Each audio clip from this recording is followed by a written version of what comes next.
are recording this meeting, as you just heard, so please keep your microphone and video on mute. We'll be taking questions via the chat function at the bottom of the Zoom screen. And now onto our program. EEE, or E's, and reserves. A deeper look at SB 326 is being presented by Adrian Adams of Adams Stirling PLC, Bob Browning of Browning Reserve Group, and Joe Barretta of River City Restoration, Inc. So gentlemen, please take it away. Thank you, John.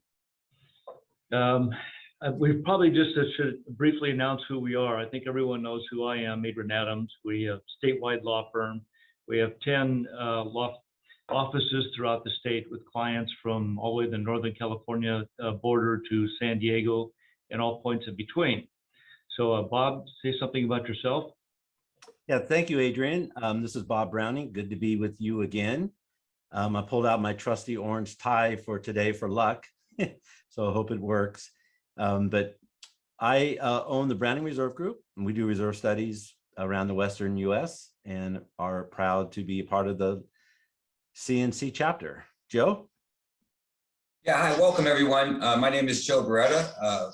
I work for River City Restoration. We're a general contractor headquartered in Sacramento. We basically do all forms of construction, focused mainly though in multifamily communities. Okay, let's go ahead to the next slide. Yeah. So today we're going to talk about SB 326. We're going to talk about its impact on the reserve study, what can drive the cost of inspections, some tips on repairs and maintenance to help extend the life of the decks. We're going to use the term SB 326 and Civil Code Section 5551 interchangeably. The further we get away from when SB 326 was adopted into law, the bill number is probably going to go away, so we probably should start referencing it by the Civil Code section. But anyway, we're glad that you joined us. We've got a fast-paced program, and we'll be taking questions in the chat and then at the end. Okay, go ahead with the next slide. How we got here on the balcony inspection. This bill was submitted by CAI CLAC, which is why it's important that we support CLAC because of the work that they do in Sacramento. And the problem with balconies and other elevated structures is that the damage usually is hidden. And you don't know that there's a problem until the balcony collapses. We had a client where they had, and this is a very high-end client with large balconies, and they had no idea that there was a problem until one of the owners stepped out on the balcony and went through it. And there was a study done nationwide over a 15-year period that found there were 239 major balcony collapses in the US with 4,600 emergency room visits.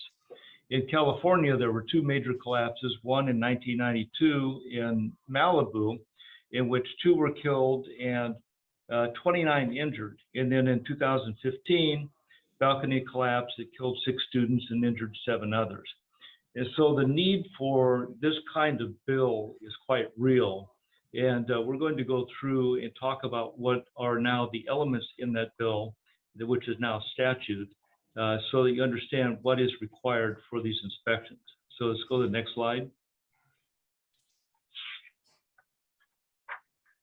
Okay, this was signed into law by Governor Newsom in 2019.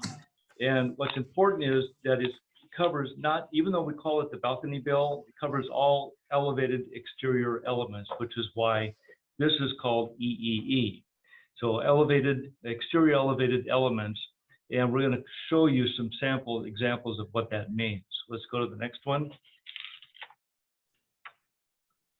So what we wanted to do was to help you all out and have a checklist of the requirements for if your association has to comply with SB 326. So we put together a checklist, and all of these items must apply. It must be obviously in California. a condominium with 3 or more multifamily units that are designed for human occupancy. So the deck at your clubhouse, probably it's not going to comply. It includes the decks, balconies, stairways, walkways, and their railings that extend beyond the building envelope, that are above 6 feet above the ground and supported in whole or in substantial part by wood-based products.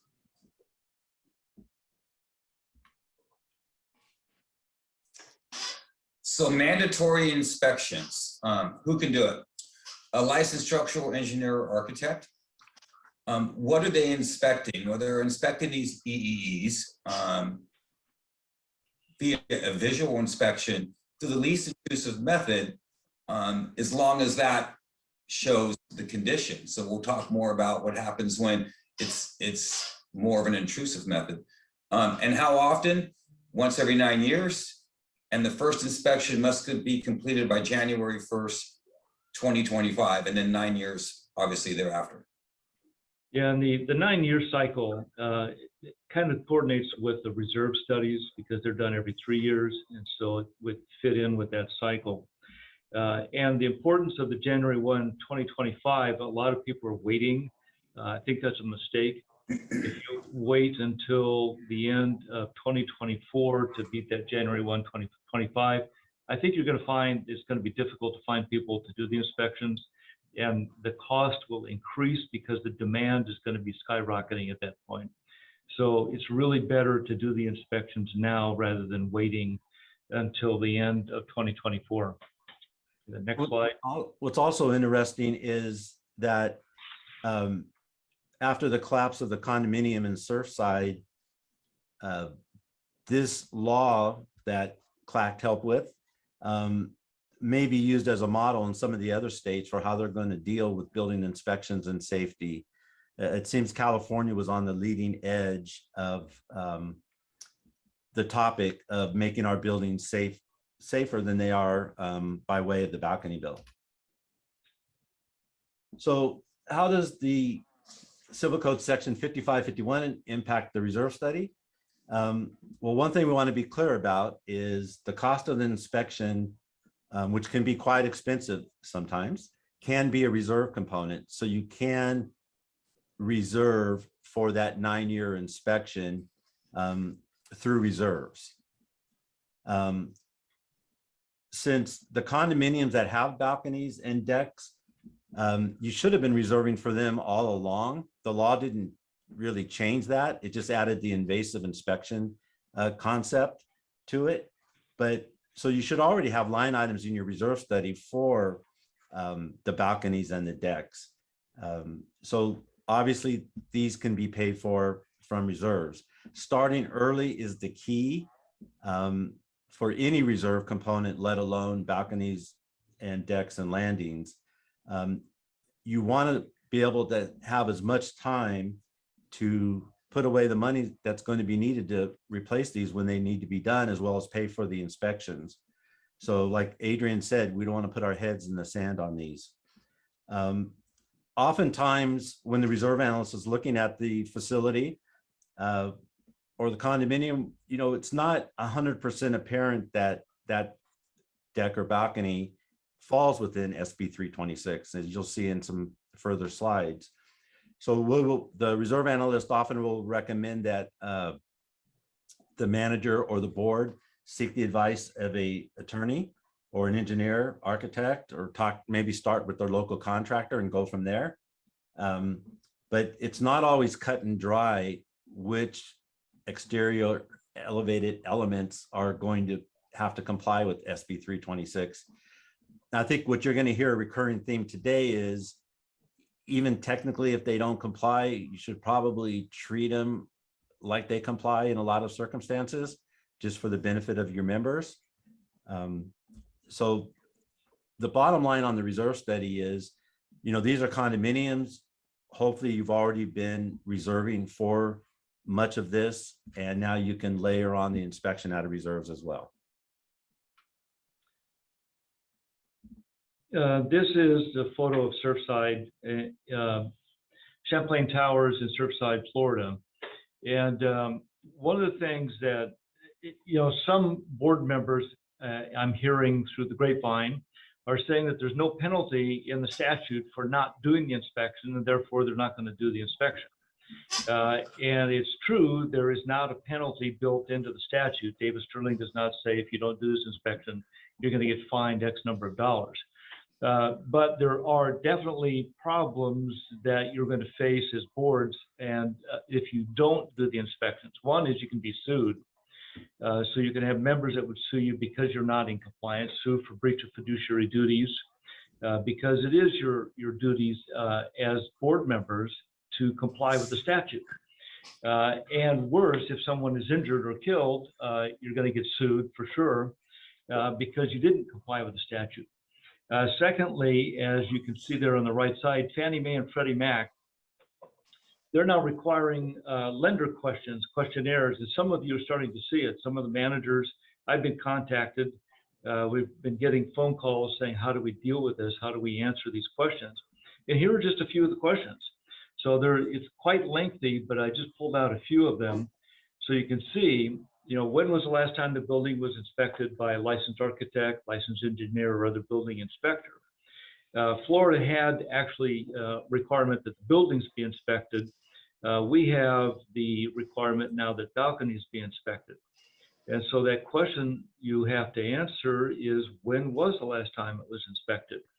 And if you don't answer these questions, or let me say this, if you don't do the inspections, so for example, a second one, did the last inspection have any findings related to safety? Number 3, is the HOA aware of any deficiencies with safety?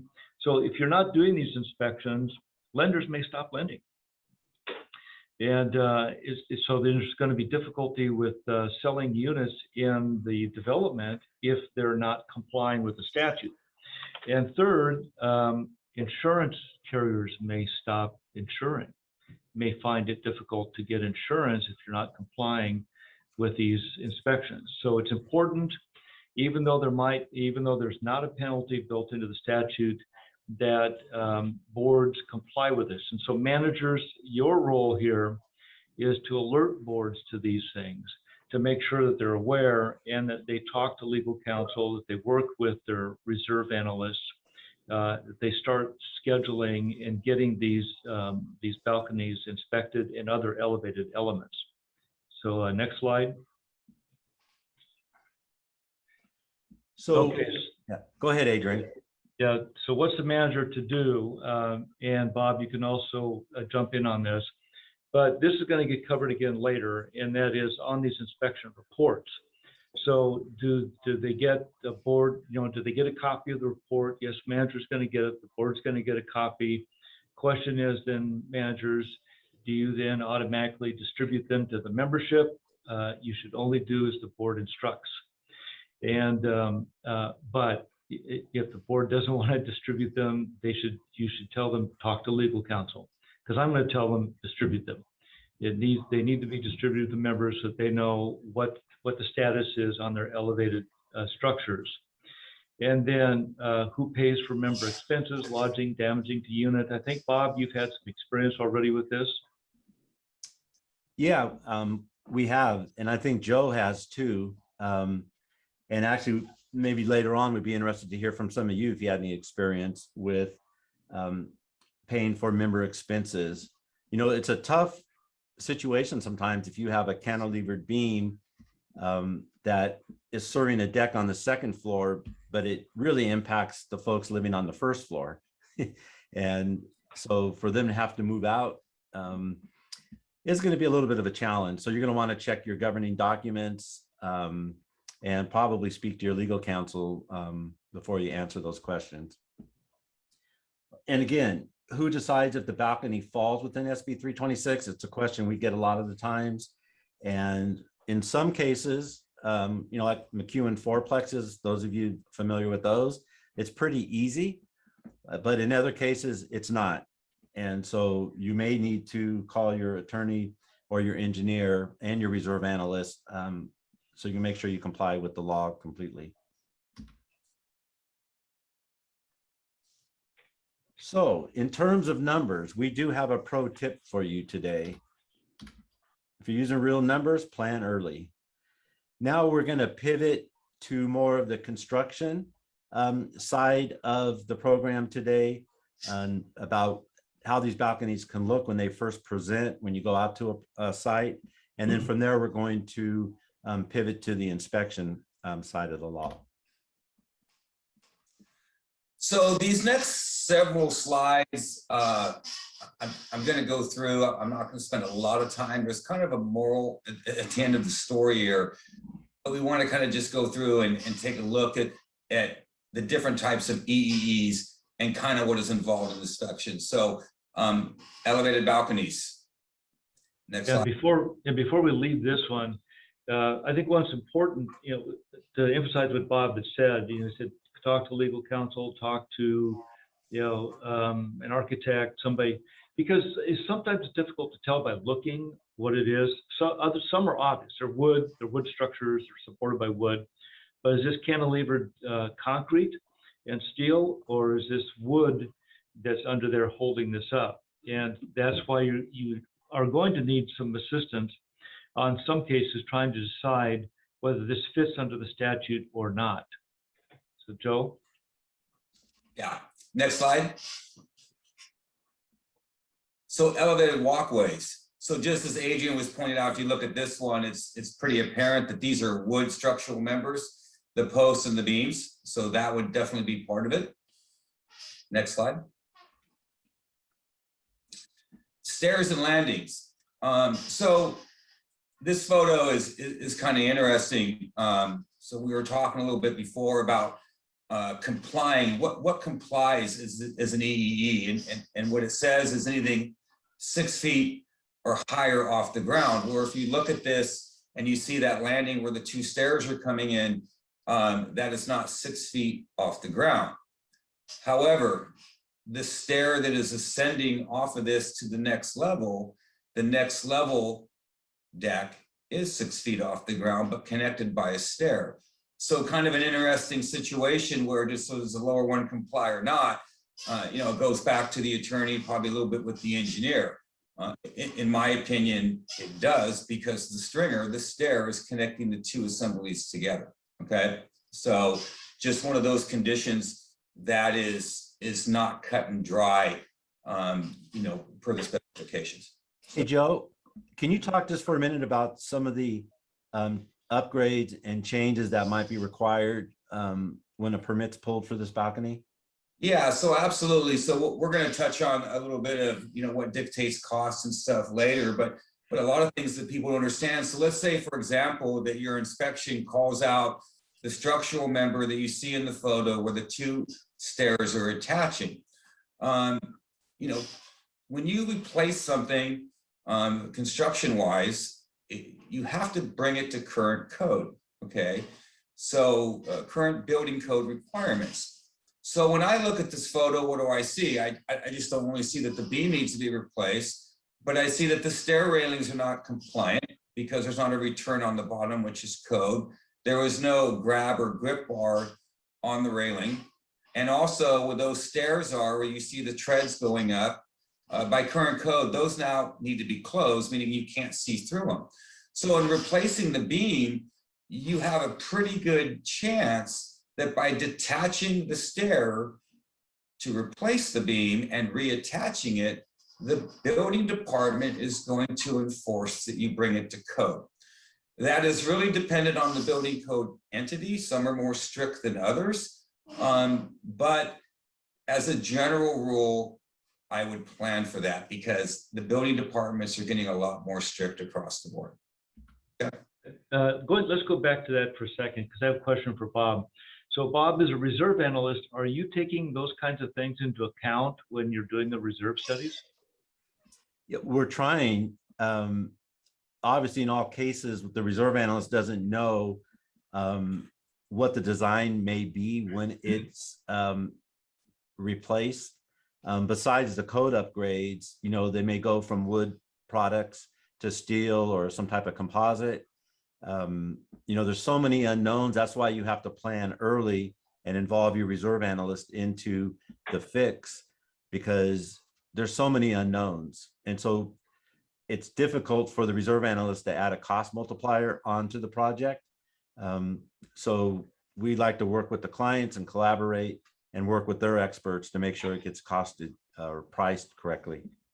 And I think this is important because that's why it points to doing the study early on, doing it now instead of waiting, getting an architect involved, because you may find that there's nothing wrong, which would be great, and you're in great shape. Or you're going to find there's a lot of hidden damage, and you've got not just replace structures, but you've got to bring them up to code, and the costs are going to be significantly higher than what was expected. So Yeah, and to add to that a little bit, when you're talking about code, it's not just, you know, railings and stuff like that. Especially for buildings that might have been built, I'm just going to throw out, you know, mid-90s or earlier. There's also a structural part of that. So the building codes have changed from a structural standpoint. So replacing that beam like for like, and the manner that the stringer reattaches may have to be increased a little bit from a structural standpoint to meet building code, if that makes sense. okay. Okay, so really in multifamily, when it comes right down to it, as far as elevated balconies or stairs, there's really two basic configuration types, or two conceptual ways these things are built. And one is cantilever and one is post and beam. So cantilever, think of it like this: teeter-totter, right? Typical teeter-totter. In construction, kind of what they're doing is they're moving this pivot point out here. So makes it a lot more difficult to move. That's what cantilever is. This part is inside the building, okay? So if my memory serves me well, the deck in Berkeley that collapsed was cantilever design, and the failure more or less was at this pivot point. So that strength now goes like that in catastrophic failure.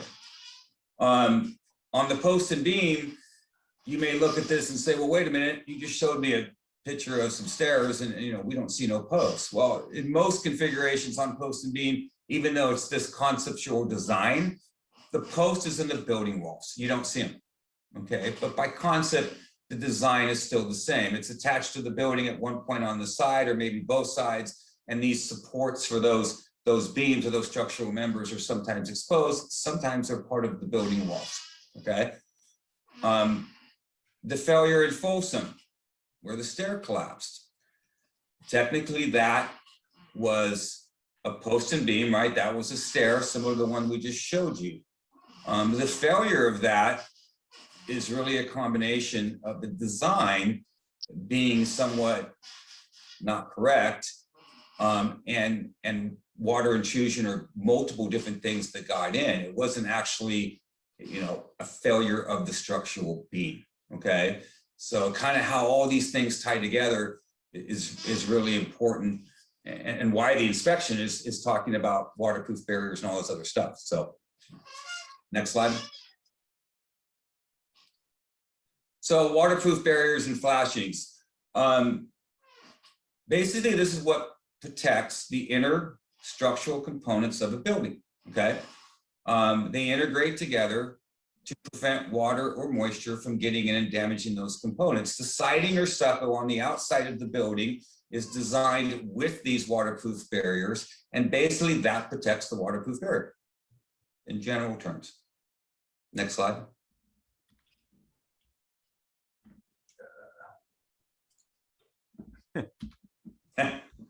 There we go. Okay, let's talk about the waterproofing because this is an important element, and you have a lot of owners or boards and sometimes managers who think that the responsibility for the balconies is in the CCNRs and it's the owner's responsibility. Therefore, the association has no responsibility with it. They don't have to do any inspections.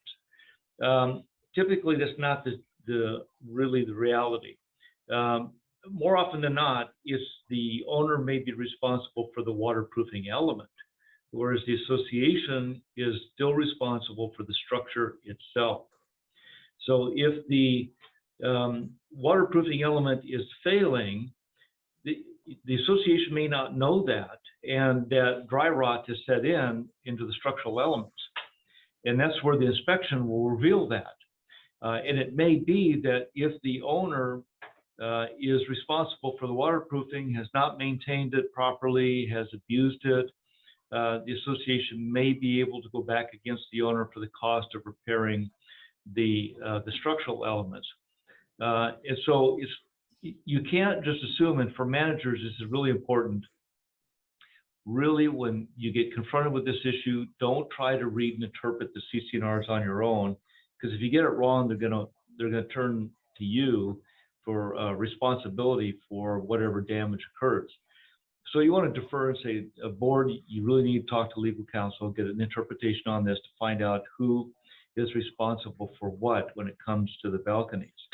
The other thing which I think is important is that, in my experience, if you have a tiled deck, so the balcony has ceramic tile on it, more often than not, people assume that we never have to waterproof, we never have to do anything because we've got ceramic tile there. And usually that's some of the worst because the water will seep in through the grout and get into the members underneath the structural elements. And that's what happened with this really high-end association I was working with, where the woman walked out onto her balcony and went through it. Fortunately, she didn't go all the way through, but that's when they first discovered, wait, we have a problem. They inspected, and every single balcony in the association had to be taped off, and nobody was allowed on it until they had gone through and repaired them all. And it was quite costly. So this is, again, the sooner that you inspect and find out what you have, the easier it is to prepare for it, to get the money set aside to make the appropriate repairs. So Joe or Bob, do you want to say anything about the membranes? Well, yeah, if you look at this photo, so we just told you that the waterproof barrier is kind of what's the last line of defense protecting the building, right? And then the siding or stucco on the outside, that protects the waterproof barrier. Where in some cases, such as this picture, which is a more or less a coated deck, the coated deck itself is providing part of that waterproofing. So it's important to understand that in some systems, the coating or the concrete or whatever is on it is part of the waterproof barrier.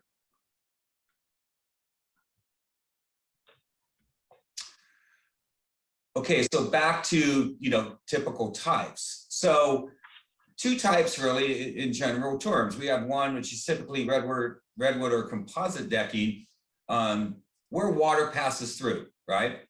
And then we have another one which we call maybe a concealed type situation, or usually it's concrete or a coated deck where water doesn't pass through. Okay, those are usually sloped to drain, so water drains off. So, if you're standing underneath a concrete or coated surface where water is not intended to pass through, and it is, well, you don't get to do SB 326. You get to move directly to repair and replacement of the balcony, right? So, important to understand what these two designs are. Next slide. So kind of the same thing, looking from the underside. So to the left there, most of the structural components are exposed, okay? So a lot easier for your inspector, right? You can see right at it, okay? So much better for inspection, much better for costs. And then on the right, that's a concealed situation. So the structural components, we can't see them. So when we get more into how testing is done, this is kind of an important factor. Again, looking at costs and how the inspection will be performed. Next slide. So under the visual inspection, some of the recommendations that the SB 326 calls for. So there's just your visual inspection. Are there any signs of failure? Moisture meters, they detect moisture. Infrared is really cool. Can see different temperatures or moistures in walls, and borescopes. And if you don't know what a borescope is, it's basically a camera on the end of a like a straw or tube. So you can put that into a small hole cavity, move it around, and you can take photos and take a look at inside the walls, okay? So least intrusive methods. Next slide. I think if you're over 50, you know what a borescope is. Well, Doctors tend to use them. I wasn't going to go there. So, okay, so what happens when the visual inspection is not conclusive or the inspector feels that he needs to take a better look? So we call that intrusive or destructive testing. And that's when various components of the exterior will be removed to inspect the structural and or waterproof barriers. Kind of what that's what this photo is showing. So again, when you look at costs and you're talking about, well, how much is this thing going to cost? When you start doing this type of work, now you're removing components, you're going to have to put those components back, you're going to have to repair it, and your cost starts to go up, right? Okay, well, Joe, speaking of cost, I'm sure managers and board members would like to know, how much does it cost to do these inspections? Well, that's going to really depend. We're going to talk about that a little bit more. I've broken this out a little bit to kind of show the different components. There's a lot of factors that go into it, and that's we're kind of showing you the different designs and stuff, because these designs, what kind of deck it is it concealed? Can we see the structural components? How many is there? How high is it? There's so many factors that will go into that is going to determine the cost of the inspection and the repairs. There's no flat rate. Okay, what's the range? What's the least expensive per deck that you've been involved in? And what's the most expensive? So as far as inspections go, I've seen inspections in the $15,000 to $20,000 range, all the way up to $60,000 to $70,000. Okay. As far as repairs, repairs can be somewhat minor to resealing a deck coating surface, and that may be a couple $100. Structural failures or something like that, all of a sudden the code upgrades get enforced. What looked like it might have been just a post or a beam repair turns into be a deck replacement, and that could be anywhere from $10,000 to $30,000, $40,000 a deck, depending upon the size, style, and location of the deck. So and that's per deck. Per deck, right? You could be getting into some significant costs. And, I know that, we talked early on about, don't wait. I think in the last, luncheon, they talked a lot about material prices and shortages. This continues, it's an industry-wide problem. You see it everywhere with things the way they are right now with our economy. So prices are not going down, they're going up significantly. We've seen price increases double in the last 2 months on certain products. Okay? If it's asphalt tied to oil, you go up a lot. So engineers, architects are being inundated, building departments are inundated, they're backed up. So the longer you wait, these processes are stretching out. It's, chances are it's going to go up, not down. Yeah, the association I talked about that I worked with, where the woman went through the deck, they not only did they have to yellow tape off all of the decks, once they were finished, figuring out what the cost was, they had to do an emergency special assessment of over $1 million with their membership. So that's why it's important to get to it earlier. The longer you wait, the more that the wood rot can continue and the weakening of the structure. So catching it early is less expensive than waiting until there's serious problems. And also, I'd like to add for the slide that's up right now, before Joe gets to it, if you're having a reserve study done, which slide is the reserve analyst going to see, the one on the left or the one on the right? Well, it's going to be the one on the left. Most reserve studies don't cause the inspector to go into crawl spaces or areas that aren't designed for access, except for pest control operators and such, or they don't go in attics. Under David Stirling, it's a diligent visual inspection of the accessible common areas. So when there's a crack that looks minor, hopefully that's a red flag for the association to further investigate, and that the reserve analyst will put that in their report, that it needs to be looked at by somebody with the proper skills and certification.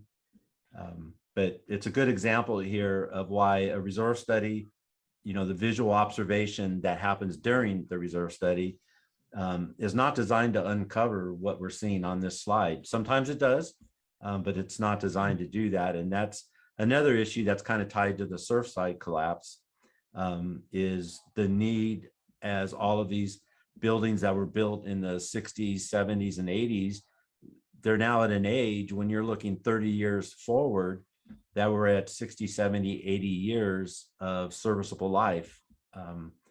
So you really should look at the buildings, if you're managing, if they were built, before 2000, you might be looking to expand your component list to include inspections and work by other experts, and not just rely on the reserve study.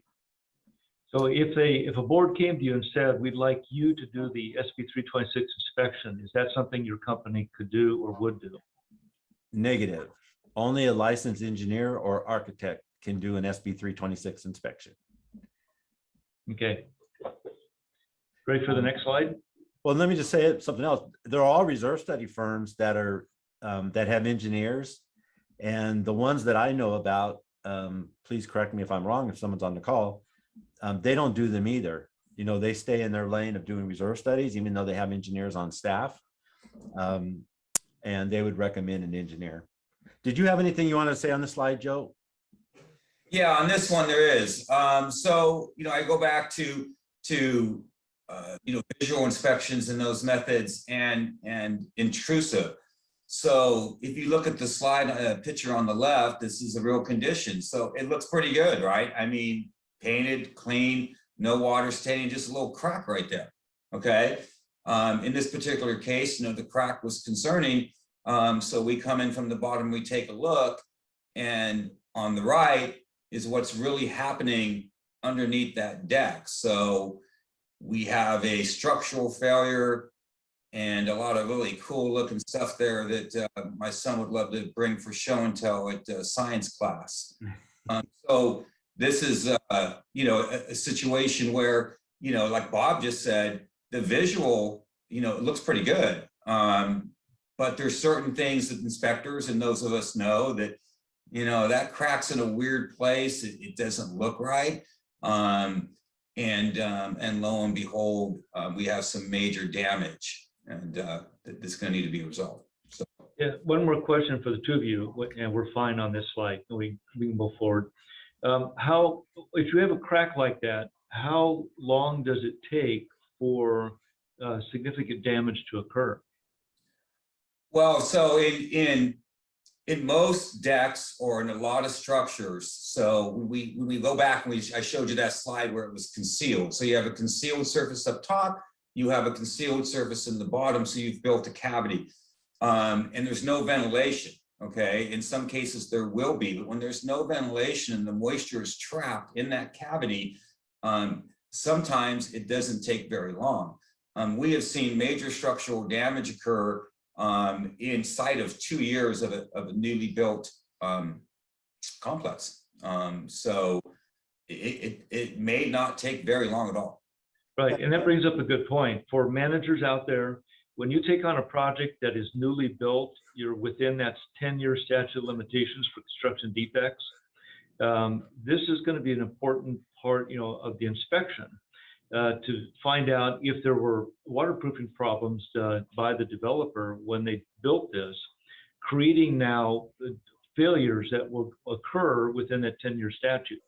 And that's something that you'll want to talk to legal counsel about, then making a claim against the developer for because replacing these is not cheap, replacing decks, entire decks.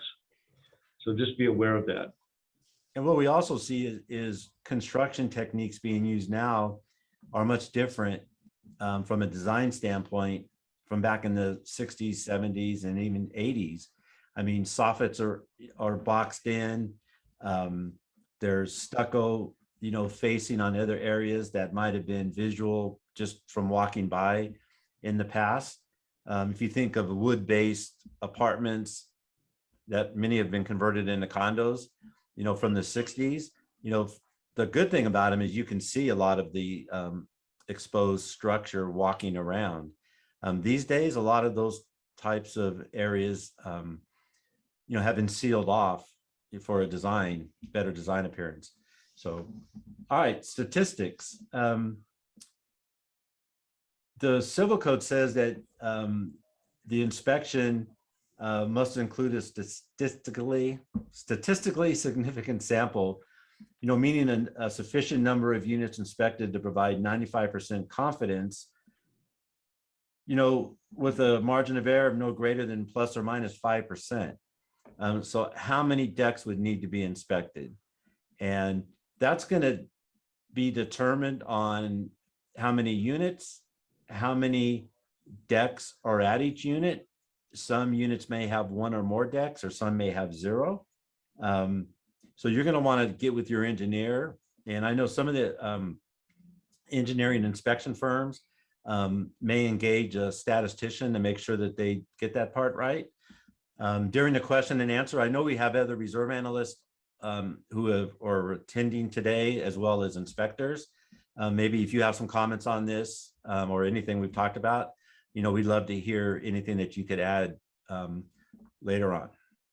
Well, Bob or Joe, on if a typical, let's say that there's 100 balconies, in association with 100 balconies, what have you seen as the number of balconies being inspected? So it's kind of almost like a destructive testing type of scenario, or almost like a, what they would do in construction defects. So, I would think, in my opinion, what I've seen, it ranges somewhere in that 15 to 20% range, but you also got a little bit different way. I mean, we talked about the different designs. We talked about cantilevers. We talked about different designs. So, the association may have 4 or 5 of these designs. Stairs, decks, all of these could be different components. So that's where it really comes back to your inspector, because I know if it was me and I had a cantilever design and I had a post and beam design and then I had stairs, or maybe different size balconies or decks, then just doing 20% of all different types, I wouldn't think is right. I would think it would be a statistical of different styles or types. Does that make sense? As well as elevations, usage patterns. There's all sorts of things that go into it. I think it's hard to give a number. I think it's fact specific for each situation. And I would agree. And I raised this so that managers would be aware that there really isn't a general number that they can throw out to their boards of directors. They really need to rely on whoever the inspector is going to be, the architect that they're going to retain, to come up with what they believe would be a statistically significant sample, whatever that number might be. And it could be something that happens in the field. So what happens when you think you're going to do 20% and you get to the 5th one and you find that now you have an issue like that one I showed, and intrusive testing kicks in and shows something different? That could increase that sample, right? If you find a problem. Yep. All right, so again, a licensed architect or structural engineer are the only professionals allowed to do the SB 326 inspections. And there are provisions in the law that if they see an immediate threat to the safety of occupants, that they have to notify the local jurisdiction. So it's really important.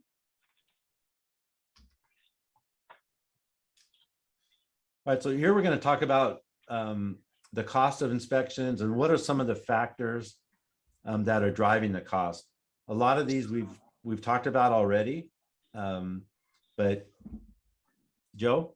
Yeah, so we talked a little bit about this. So again, going back to that type, a cantilevered situation versus a post and beam is going to result in a different kind of inspection. How many are there? Is this 200 units at the complex? Is there 300? What is the accessibility? Are we going to need to bring in lifts? Is it ladders? I mean, big difference in the accessibility. And then we go back to the method. If you start getting into a mode and you start doing destructive testing, and now you're talking about taking components apart versus the visual side, that's going to add significant cost.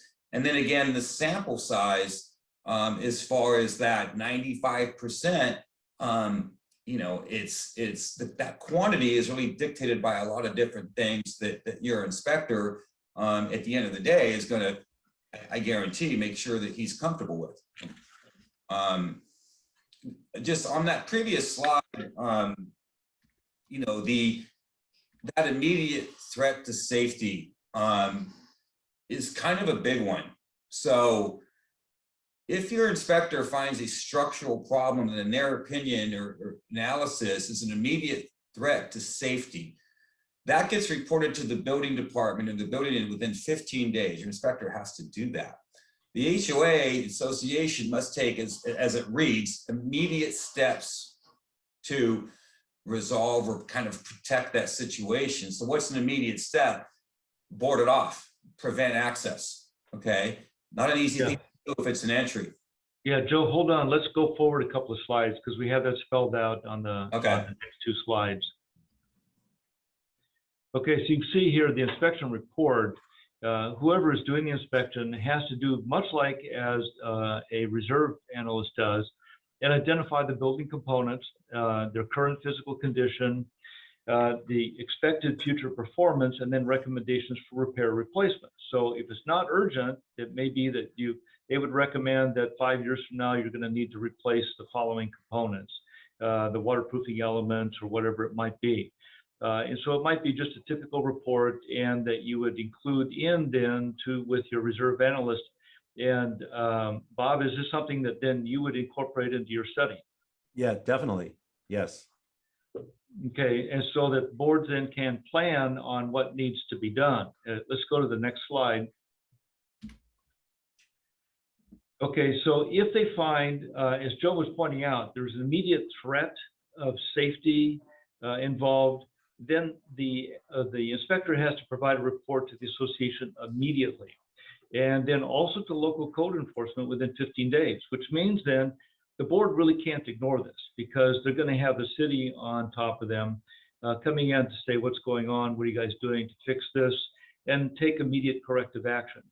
And as with the association I worked with, it discovered they had a problem with their balconies. They used yellow tape, taped them off so that people would opening their sliding glass door, immediately they're confronted with yellow tape and can't walk out on. Now, if they want to break through the tape and walk on and get injured, okay, then we've got a different situation. And at least the association has a defense because they took appropriate steps to prevent people from going out onto the balconies. So and then the question comes up, because I'll always have boards that go, this is a very scary report. It's going to impact property values. Do we have to distribute it to the members? My answer is yes, you have to distribute it to the members. They need to know so that they can take precautions not to get themselves injured.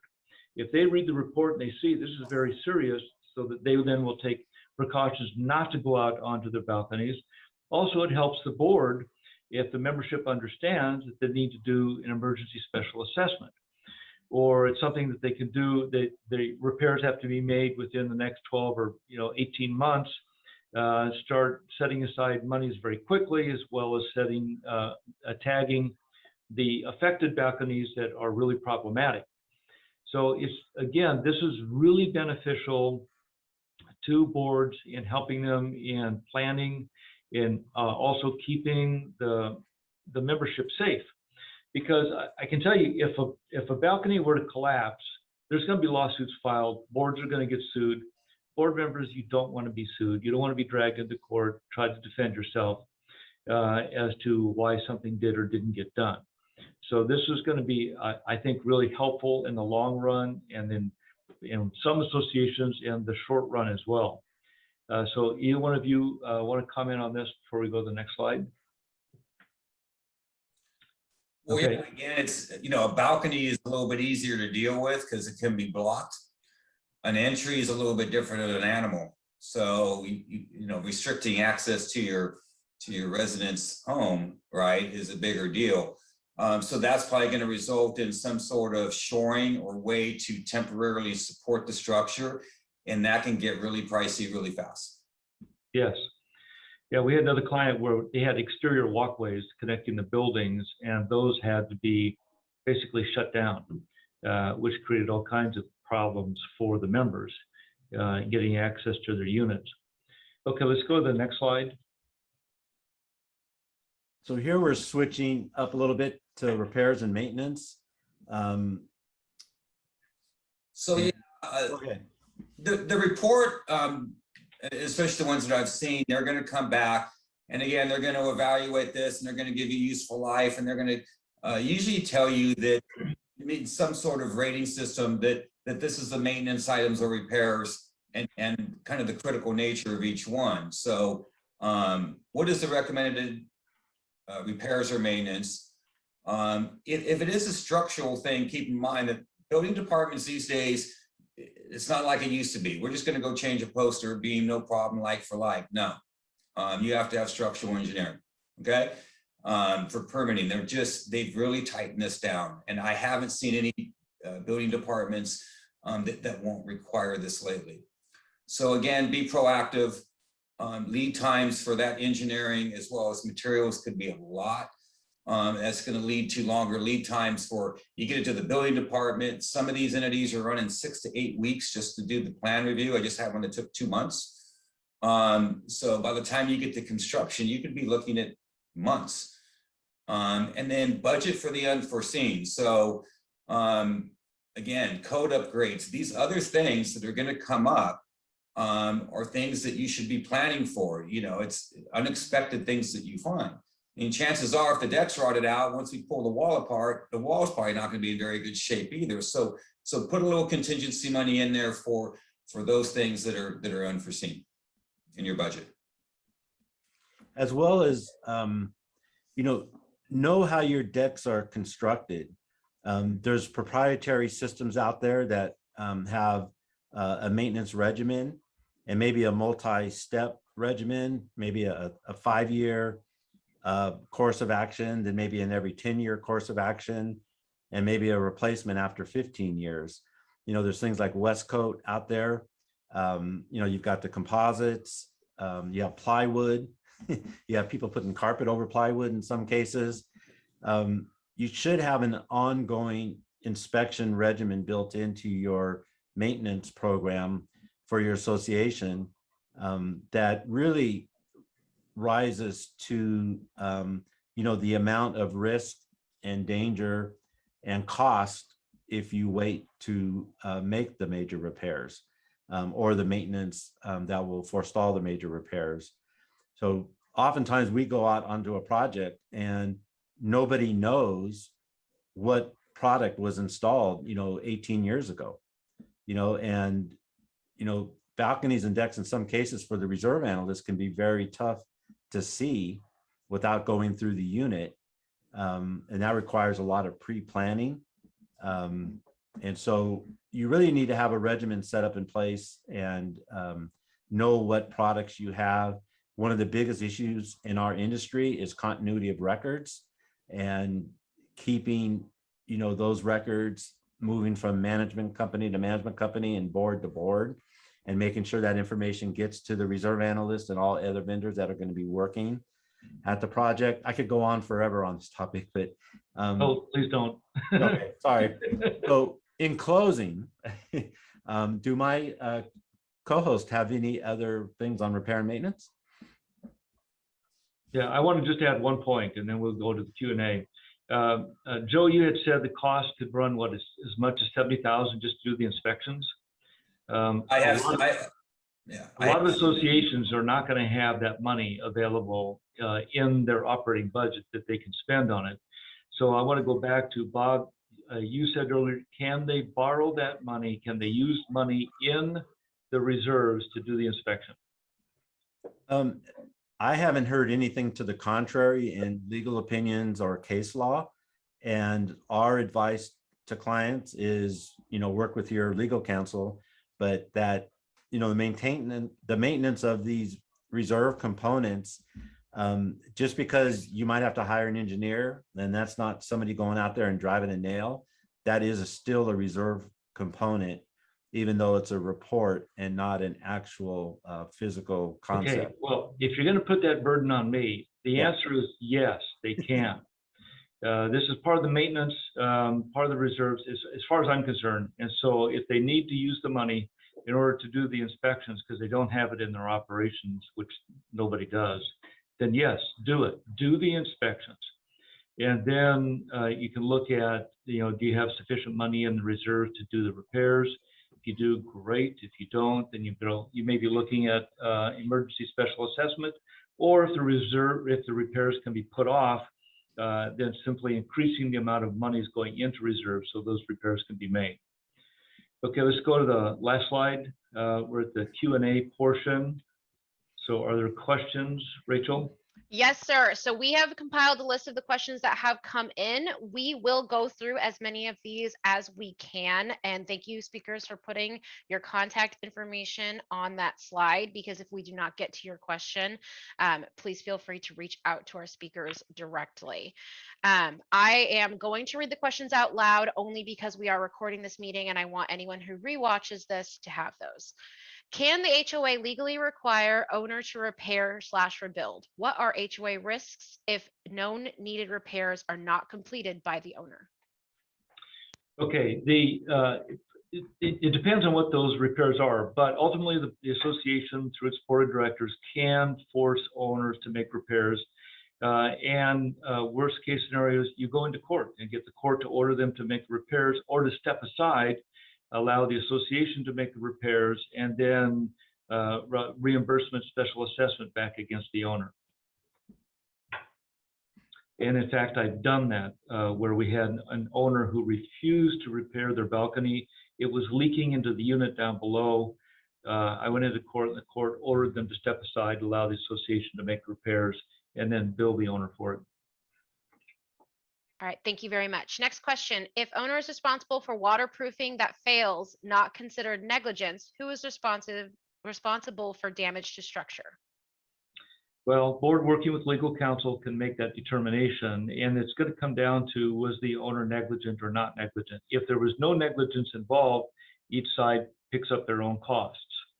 If the owner were negligent, for example, they put heavy potted plants, small trees out on their balcony, which a lot of moisture goes straight through to the waterproofing elements and breaks them down, and they scoot them around on the balcony, which then damages the waterproofing membrane. There's going to be negligence, and the owner's going to be responsible for the damage. Okay, great, thank you. If an owner made unauthorized alterations to a deck, is the onus on the HOA or the owner to repair any damage that is likely to arise from that change? Oh, I go after the owner. If there were unauthorized changes, yes, the owner. Okay. If the balcony is within the building envelope, is it exempt? Okay, this is where Bob and Joe would say, what would you guys say? And I'll give my answer. So my opinion, if you really read what it says the exterior element, so that extends beyond the building wall.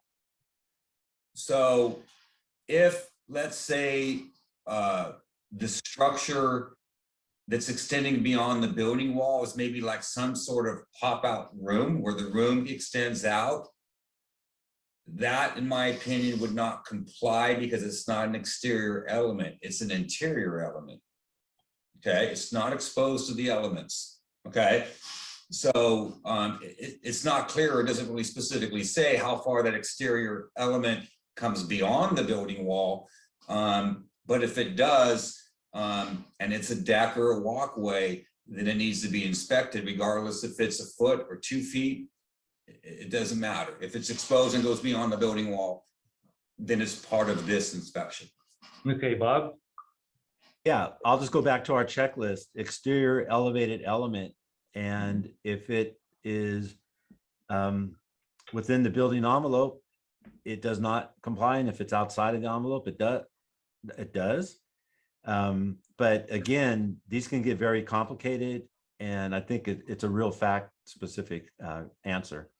Okay, I'll give a simple answer here. If it doesn't extend out, doesn't fall under the statute. So, but it does still need to be inspected by the reserve analyst. It needs to be part of the reserve study.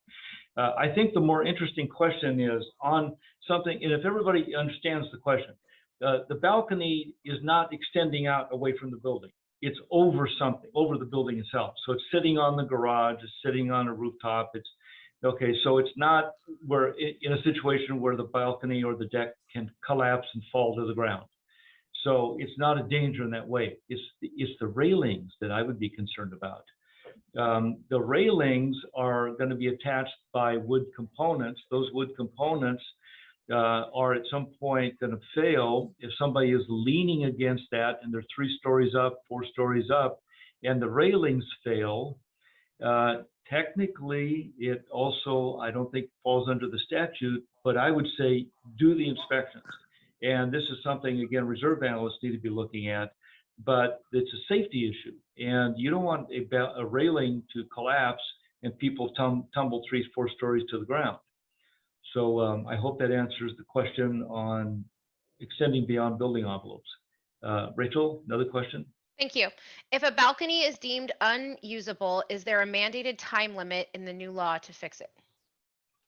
No, but the city is going to, because they're getting a copy of the report, they may be leaning on the board to make immediate repairs. And also you're going to have homeowners who say, wait, I'm paying assessments. What am I paying them for if I can't use my balcony? And you mean I can't use my balcony for the next 3 years? There's going to be a pressure on the boards to make repairs fairly quickly. The problem is, how do they fund it? And that's really, it always comes down to where are they going to get the money?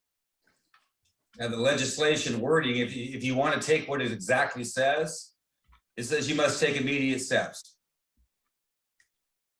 So interpret that as what it says. Yes. Okay, Rachel, next one. The FOIL said it applied to condos. Our units are stock cooperatives, so does it apply? No, not under the statute, but yes, boards better pay attention. My recommendation, they do the inspections, because they're going to be just as vulnerable to collapses and lawsuits as the condominiums. And I think it was just an oversight that they didn't include those and only named condominiums. But yes, they should do the inspections. Awesome, thank you. If newly constructed townhomes, how soon should structures be inspected? Townhomes are an interesting animal. They can be either planned developments that do not fall under the statute, or they can be condominiums that do fall under the statute. So you can't tell by looking at a townhouse whether it falls under the statute or not.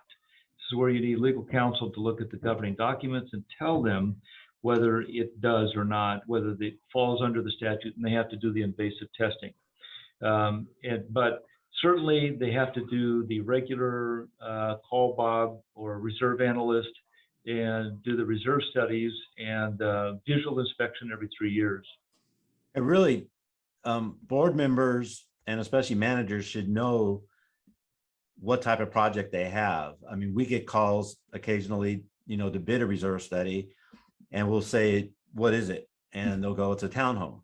Well, that's an architectural description, not a legal definition, and is not helpful. I can picture what it looks like, but like Adrian said, I can't tell if it's a condo or a planned development. And we're going to bid those reserve studies drastically different, as well as the SB 326 compliance. Awesome. If any balcony or walkway is covered by a roof, does that need to be inspected?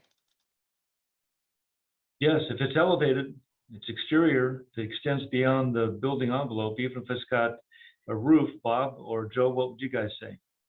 Yes. I'd say yes, unless it's a room. Right. Yeah. Okay. Next question. Am I to assume that balcony sloping for drainage will be required part of the inspection? Oh, I don't know, Joe, Bob? Can you say that again? What was the question? Yes, balcony sloping for drainage, will that be a required part of the inspection? Yeah, again, back to the same thing. If it extends beyond the building wall, yes. Well, I guess also if they find that there's a lot of damage, structural damage inside, they're going to look to see why, where is it coming from? And if slopage is part of the problem, then that gets identified, that needs to be corrected. And I've seen a lot of projects where there's been a little bit of settling with the building, and you've got reverse slopage, so it's sloping towards the building instead of away from the building. So that does come up from time to time. Okay, this next one's a little long, so bear with me. Joe showed a post and beam supported deck, and the first foils showed such a deck collapsed on a car. Does this deck meet the language of the civil code requiring inspection or not? Is that question directed to Joe? I think so. Yeah. Yeah, it's in the original photo where the deck was laying on the car. That was a post and beam configuration, and yes, that does need to be inspected. Yes, because it was supported by a wood product. Yeah, it was wood, and it failed. And it was a condo. Yes. Okay. Awesome. Does SB 326 specify the type of engineer? A licensed one. structural engineer or architect. Regarding 5551F and I, can you define incorporated and coordination? Oh my gosh. I have to look at the statute. I don't know what they're referring to. That's the reserve study. It has to be Okay. incorporated. What does that mean? Okay. Well, inserted, Is it the everything whole that we've talked report? about today is include the inspection cost and the repair cost in the reserve study. I think the legislation wanted to make sure that these inspections weren't just done and then filed, that they were acted on and included into the association's operating budget. Yeah, into the reserve study. The reserve study. Yeah. Yeah, because these inspections aren't not all going to be drastic, scary, everything's going to fall apart. It may just identify stuff that's going to have to be addressed in 2 years, 5 years, 10 years, and it gets incorporated into the reserve study. Okay, Rachel? Okay, thank you. Doesn't it make sense to contract with an inspector to do a visual inspection first and have them include exactly how many areas they will need to do intrusive investigative techniques, and from there get an estimate on that damage and who will repair that intrusive investigation damage? Well, one thing I've heard other contractors and inspectors talk about is having the first look. If you just want to get an idea of what you have and you hire an engineer or they come out at no cost to look at it, that's not your inspection. That's just Right. We're trying to get our boots on the ground and figure out what we have here, a bread box or a mountain. And so that should not be confused with the actual inspection that starts under SB 326. I agree. And remember, a contractor can't do the inspection under SB 326, not in a condo world. Okay, Rachel? Okay, I'm working with a cohort and I'm trying to decide whether or not these next two questions are too specific. 1 second.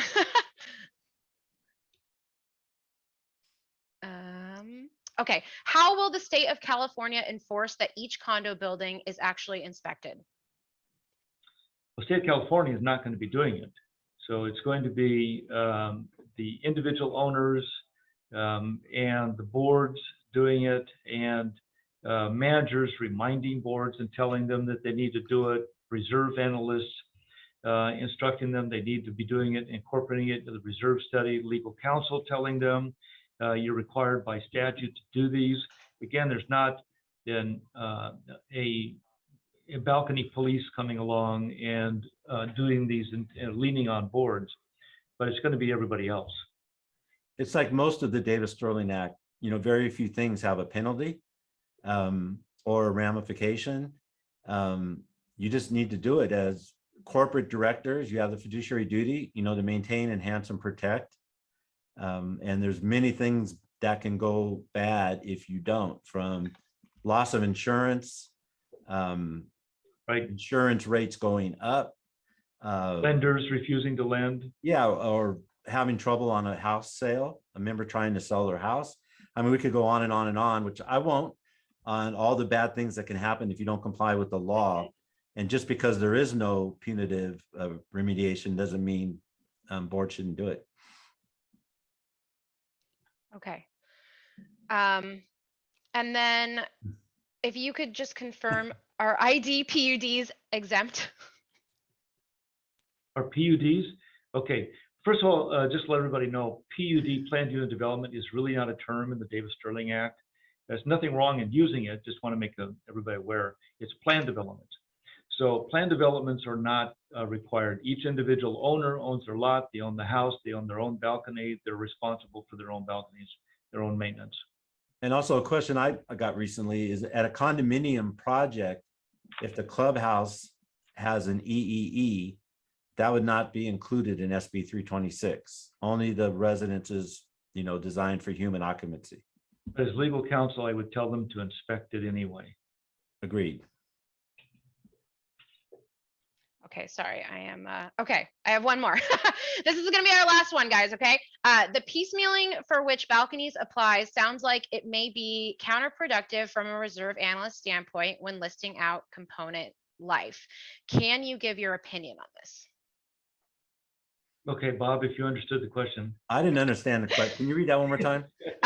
Yeah, the piecemealing for which balconies apply sounds like it may be counterproductive from a reserve analyst standpoint when listing out component life.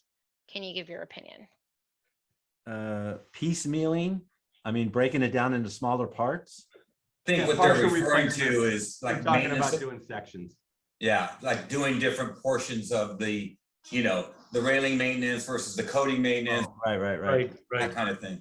Well, everyone's different. Oftentimes we break out railings separately from the structure or the walking surface or the membrane. So it's going to be a fact-specific answer, but the reserve study should get as granular as it needs to be to ensure that the decks and balconies are being maintained well. Yep, and structural elements in these decks should never have to be replaced. It should be the life of the building. But it's the waterproofing elements. If they start failing, water leaks in, you've got wood rot that starts taking place, and they fail. And so that's why they need to be inspected to find out what's going on, to see if those elements are working and keeping everything dry. And the various different components of a deck or a stairwell have different maintenance requirements. So if it's a coated system, that is usually, most manufacturers say 2 to 4 years to recoat. A deck railing that needs to be painted, might fall under the paint cycle of anywhere to 5 to 7 years. So there could be different components that have different, maintenance timelines. And I think that gets lost on something you said earlier, Joe, is, in a lot of decks, especially with coatings, the membrane is actually the surface getting all of the wear. Unlike the roof, it's the paper, or the stucco, it's the paper. And those are very difficult to get to inspect. Homeowners are putting personal property on them, maybe potted plants that drain onto it. It's very important to have a regular inspection regimen on those types of EEEs. All right, well, that was our last question. I'm going to please ask you to stop sharing, and I'm going to have John Hanson come on and close us out. Well, let's take one more time to thank our speakers, Adrian, Bob, and Joe. That was a fantastic presentation. So thank you all again for the great program today.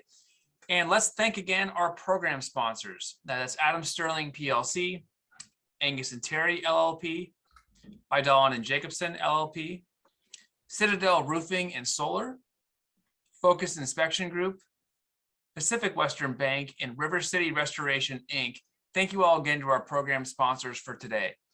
After today's program, you're going to be getting a digital survey in your inbox. Please take time to fill that out. That's very helpful for not only our speakers, but also our education committee on evaluating programs for the future.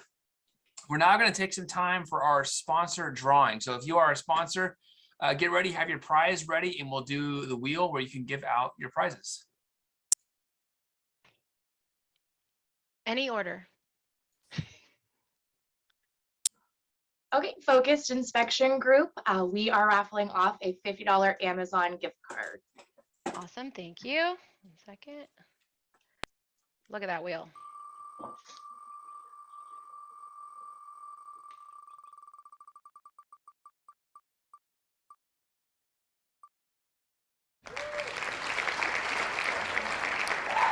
Dawson.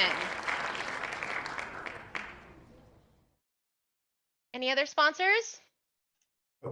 Rachel will do one. Okay. All right, we have a $50 Amazon gift card from Vidal and Jacobson.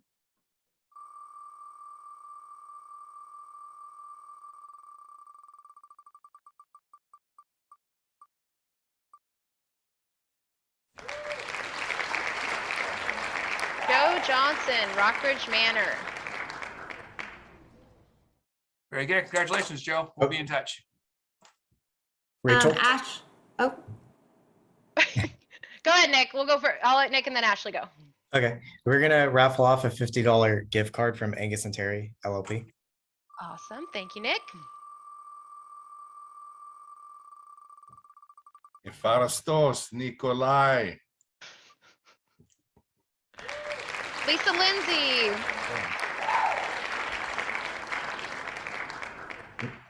All right, Ashley, I heard you.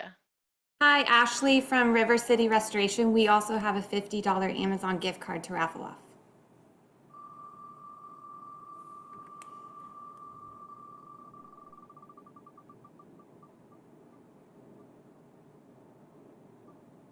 This is me.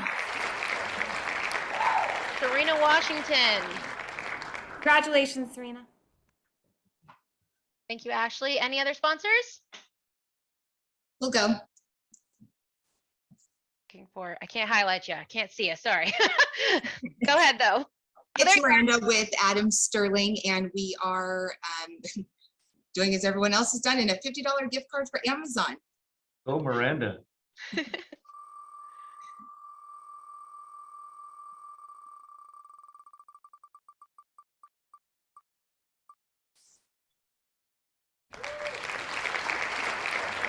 Mary Ann Mom. Thank you, Miranda. Anyone else before we close out? Going once. All right, John. All right, well, thank you everyone for joining us today. Have a great rest of your day, and we hope to see you in March. Thank you, John. Thanks, everyone. Good one. Thank you, speakers. Thank you. Great job, everybody. Bye, guys. Thanks, everyone. Thanks, Rachel, for your absolute incredible work. Thank you. Huge thank you to Miranda, who fielded questions, and Jennifer Richardson, who helped with the breakout rooms. Thanks, everybody. Thanks, everybody. Thanks. Bye, guys.